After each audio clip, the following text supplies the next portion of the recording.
प्यारे बच्चों, नमस्कार। हम पहली इकाई पढ़ चुके हैं, दूसरी इकाई की ओर जा रहे हैं। पहली इकाई का मुख्य विषय देश प्रेम। अब दूसरी इकाई की ओर जा रहे हैं। दूसरी इकाई का मुख्य विषय है हिंदी भाषा और साहित्य की लोकप्रियता, महत्व और गरिमा। देखिए प्रश्न संख्या 28। निज भाषा उन्नति आहे। आपकी दूसरी इकाई है निज भाषा उन्नति आहे। विश्व की भाषाओं में हिंदी भाषा का महत्वपूर्ण स्थान है। पहला पाठ है 7वें विश्व हिंदी सम्मेलन की यात्रा के दौरान सूरीनाम की विशेषता तथा वहाँ हिंदी भाषा की गरिमा दिखाने वाला सफरनामा। सफरनामा का अर्थ है यात्रा वृत्त। निज भाषा उन्नति आहे, इसका मतलब क्या है? मातृभाषा की उन्नति के बिना किसी भी समाज की तरक्की संभव नहीं है. മാതൃഭാഷയുടെ വളർച്ച കൂടാതെ ഒരു സമൂഹത്തിനും വളരാൻ കഴിയില്ല. अपनी भाषा के ज्ञान के बिना मन की पीड़ा को दूर करना कठिन है. നമുക്ക് നമ്മളുടെ സ്വന്തം ഭാഷ അറിഞ്ഞാൽ മാത്രമേ നമ്മളുടെ മനസ്സിൻ്റെ വേദനകൾ മറ്റൊരാളോട് പൂർണ്ണമായി പറയാൻ കഴിയുകയുള്ളൂ. विश्व की भाषाओं में हिंदी भाषा का महत्वपूर्ण स्थान है. ലോക ഭാഷകളിൽ ഹിന്ദി ഭാഷയ്ക്ക് വളരെ ഉന്നതമായ മഹത്വപൂർണമായ സ്ഥാനമുണ്ട്. പഹല പാഠ ഹെ സുരിനാം മേ പഹലാ ദിൻ. നമ്മളുടെ ഫസ്റ്റ് ലെസണാണ് സുരിനാം മേ पहला दिन. 7वें विश्व हिंदी सम्मेलन की यात्रा के दौरान सूरीनाम की विशेषता तथा वहाँ हिंदी भाषा की गरिमा को दिखाने वाला सफरनामा. നമ്മൾ ആദ്യം തന്നെ പറഞ്ഞു ഇത് യാത്രാ വൃത്താന്തമാണെന്ന് അല്ലേ. 7ാം വിശ്വ ഹിന്ദി സമ്മേളനത്തിന് വേണ്ടിയിട്ട് പോയ ഹിമാൻഷു ജോഷി അവിടെ കണ്ട കാഴ്ചകളും അതോടൊപ്പം തന്നെ അവിടെ ഉണ്ടായ വളരെ സന്തോഷകരമായ അനുഭവങ്ങളുമാണ് ഈ സഫർനാമയിൽ വിവരിക്കുന്നത്. देखिए पृष्ठ संख्या 30. അതിനകത്ത് 2 പേരുടെ പടം കൊടുത്തിട്ടുണ്ട് അല്ലേ. ഒന്ന് സുമിത്രാനന്ദന പന്ത്, രണ്ടാമത്തത് SK പൊറ്റക്കാട്. ഒന്ന് ഹിന്ദിയിലെ ഛായാവാദി യുഗത്തിലെ പ്രമുഖനായ കവി, രണ്ടാമത്തത് മലയാളത്തിലെ പ്രമുഖ നോവലിസ്റ്റ്, കഥാകൃത്ത്, അതിനൊക്കെ ഉപരി സഞ്ചാര സാഹിത്യകാരനായ SK പൊറ്റക്കാട്. നിങ്ങൾ നോക്കിയേ, സുമിത്രാനന്ദൻ പന്ത് की एक उक्ति वहाँ दिया है. हिंदी हमारे राष्ट्र की अभिव्यक्ति का सरलतम स्रोत है. सुमित्रानंदन पंत के अनुसार हिंदी भाषा के बारे में वे क्या कहते हैं? हिंदी भाषा के बारे में वे कहते हैं हिंदी हमारे राष्ट्र की अभिव्यक्ति का, हमारे विचारों को प्रकट करने का सरलतम माध्यम है, सरलतम स्रोत है. और SK പൊറ്റക്കാട് सफ़र के बारे में कहते हैं. क्या कहते हैं? मेरे भाग्य में अगला जन्म बदा है तो मैं आवारा के रूप में जन्म लेना चाहूँगा ताकि हमेशा मनमाना घूम सकूँ. ആവാര എന്താണ്? നിരർത്ഥക്, ഇധർ ഉധർ ഘൂംനെ വാല. അപ്പോൾ അദ്ദേഹത്തിൻ്റെ ആഗ്രഹം എന്താണ്? ഇനിയൊരു ജന്മമുണ്ടെങ്കിൽ ഞാനൊരു ആവാരമായിട്ട് ജനിക്കും. ജനിച്ചു കഴിഞ്ഞാൽ എനിക്ക് ഇഷ്ടം പോലെ യാത്രകൾ ചെയ്യാനാണ്.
अब हम परिचित होंगे സുരിനാം की ഭാഷ से.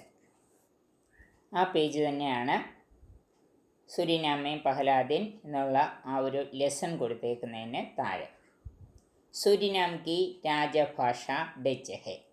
സുരിനാമിലെ ഒഫീഷ്യൽ ലാംഗ്വേജ് ഡച്ചാണ്. ജബ്കി അംഗ്രേസി വ്യാപക് രൂപ സെ ബോലി ജാതി ഹെ. എന്നാൽ ഇംഗ്ലീഷ് വ്യാപകമായി സംസാരിക്കുന്നു. ഭാരതീയ അപ്രവാസി സർനാമി ഹിന്ദുസ്ഥാനി ബോൾത്തെ ഹെ. ഭാരതത്തിൽ നിന്നും കുടിയേറി പാർത്തവർ. അപ്രവാസി എമിഗ്രൻറ്റ്. ഭാരതീയ അപ്രവാസി സർനാമി ഹിന്ദുസ്ഥാനി ബോൾത്തെ ഹെ. സർനാമി ഹിന്ദുസ്ഥാനി സുരിനാമി ഹിന്ദുസ്ഥാനി തന്നെയാണ്. सरनामी हिंदुस्तानी बोलते हैं जो भोजपुरी तथा अवधी भाषाओं का मिश्रण है तथा इसमें कुछ शब्द डच, अंग्रेजी तथा क्रियोल के भी प्रयुक्त होते हैं. क्रियोल നിങ്ങൾക്ക് പരിചയമില്ലാത്തൊരു വാക്കല്ലേ? ക്രിയോൾ ദോ യാ അധിക ഭാഷാവോं का മിശ്രൺ. രണ്ടോ അതിലധികമോ ഭാഷകൾ ചേർന്നുണ്ടാകുന്ന ഭാഷയാണ് നമ്മൾ എന്ത് വിളിക്കുന്നത്? ക്രിയോൾ എന്ന് വിളിക്കുന്നത്. भारतीय अप्रवासी सरनामी हिंदुस्तानी बोलते हैं. यह किन किन का मिश्रण है? भोजपुरी, अवधी, डच, अंग्रेजी, उर्दू, हिंदी सबका मिश्रण है. और सूरीनाम की राजभाषा क्या है? हाँ, सूरीनाम की राजभाषा है डच. यहाँ व्यापक रूप से क्या बोली जाती है? अंग्रेजी. भारतीय अप्रवासी लोग क्या बोलते हैं? सरनामी हिंदुस्तानी. അപ്പോൾ അത്രയൊന്ന് വായിച്ചു നോക്കിയേ. देखिए പൃഷ്ഠസംഖ്യ 35. നമ്മൾ സാധാരണ പാഠഭാഗം തുടങ്ങുമ്പോൾ ആദ്യം ലേഖകനെയാണ് പരിചയപ്പെടുന്നത് അല്ലേ? ഇവിടെ നമ്മളുടെ യാത്രാവൃത്താന്തം എന്താണത്? സഫർനാമ അല്ലേ? സഫർനാമയുടെ ലേഖകൻ ആരാണ്? ഹിമാൻഷു ജോഷി. ഹിമാൻഷു ജോഷി हिंदी के बहुमुखी प्रतिभावान रचनाकार है. हिंदी की लगभग सभी विधाओं में उन्होंने अपनी लेखनी चलाई. उत्तराखंड में 1935 को उनका जन्म हुआ. पत्रकारिता तथा आकाशवाणी के क्षेत्र में उन्होंने कार्य किया. यात्राएं नॉर्वे, सूरज चमके आधी रात आदि उनके श्रेष्ठ यात्रा वृत्तांत हैं. हिमांशु जोशी का जन्म कब और कहाँ हुआ? वाइच नोकिए. उत्तराखंड में 1935 को उनका जन्म हुआ. उनके प्रमुख यात्रा वृत्तांत कौन कौन से हैं? यात्राएं नॉर्वे, सूरज चमके आधी रात आदि. അത്രയൊന്ന് വായിച്ചു നോക്ക്. अब हम हिमांशु जोशी का सफरनामा शुरू करेंगे. सफरनामा का नाम क्या है? सूरीनाम में पहला दिन. भूगोल की पुस्तकों में काफ़ी पढ़ा था. भूमध्य रेखीय प्रदेशों में भीषण गर्मी पड़ती है. प्रायः प्रतिदिन बारिश. इसलिए संसार में सबसे अधिक घने वन इसी क्षेत्र में पाए जाते हैं.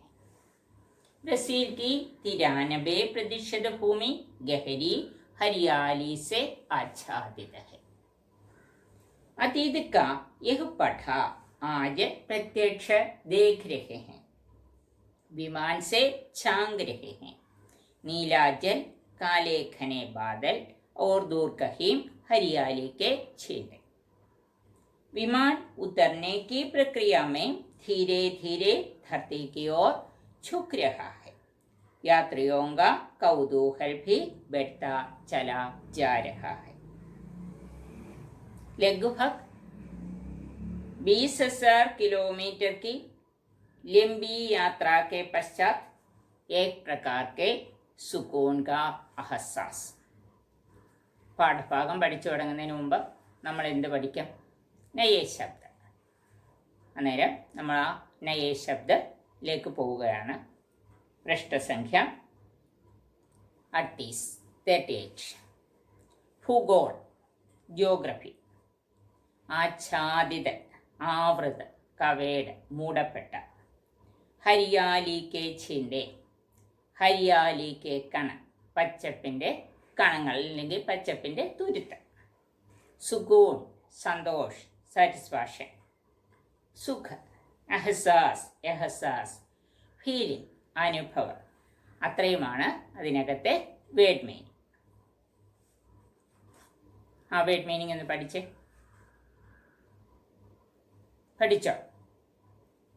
अब हम पाठ भाग का इस तरह विश्लेषण करेंगे.